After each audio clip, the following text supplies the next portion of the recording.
Hi, it's Paul from Hench Herbivore with the story of how I used to be a complete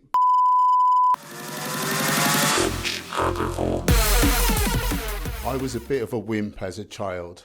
I received a small degree of bullying, nothing like some poor kids have it, but enough to know that I didn't like the taste of it.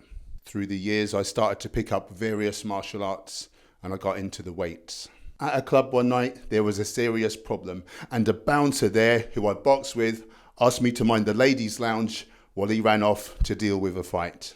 I was all cocky and said, "Don't worry ladies, I'll look after you tonight." If I'm honest, I felt a bit full of myself for being in this role. The next week at boxing, my friend asked me if I wanted a job with him. I had not been in any real fights since starting the martial arts. I had long thought that I needed to pressure test my skills, but the moral side of the traditional fighting arts precluded this. Karate ni senti nashi. There is no first attack in karate. In other words, you are not to instigate violence.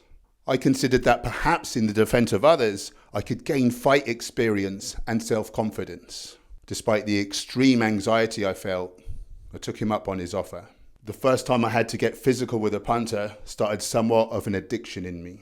A lady came over to tell me that her friend had been struck by her ex-boyfriend. We found her friend sporting a big fist-shaped red mark on her chest. I asked the lady to point him out, a middle-aged guy in a leather jacket.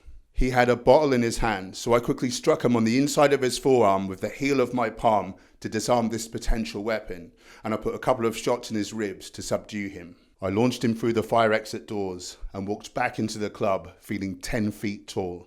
This scared little boy was not scared anymore. Adrenaline was coursing through my veins at 100 miles an hour, and inside my head I heard a voice. Who's next? Over the next 12 years, I developed a love for violence. In a misguided attempt to try and get as big and strong as possible, I ended up consuming 500 grams of animal protein every day, and I foolishly took to taking anabolic steroids. And I discovered party drugs. I liked them. I really liked them. Flash forward several years, and now I'm a teetotal vegan nutritionist and animal rights advocate. What the hell happened, right? Well, for one thing, I learned the deleterious effects of animal products and the fact that a whole foods vegan diet can prevent 14 of the 15 leading causes of death. The others accidents, so just look where you're going. I was concerned that my gym performance may suffer, but I was delighted to find out that actually I had more energy and seemed to recover from workouts much faster. I realised too that I'd gotten away with a lot, but my body could not keep tolerating all these drugs. So they had to go. I saw on social media the terror that farmed animals have to go through, and it broke my heart. I vowed that I would stand up for them. I thought that the more people I can help to find veganism, the more animals I can save, redeeming myself in some way. Then one day I had an epiphany.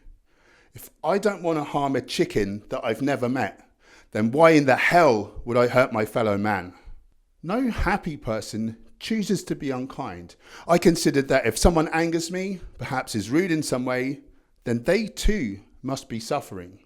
I made the conscious decision that when these times come, I would try to step out of my ego for a moment and forgive them.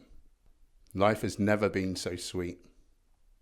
Click this video now and you'll help feed some cats. I've got 2 and they're hungry little buggers.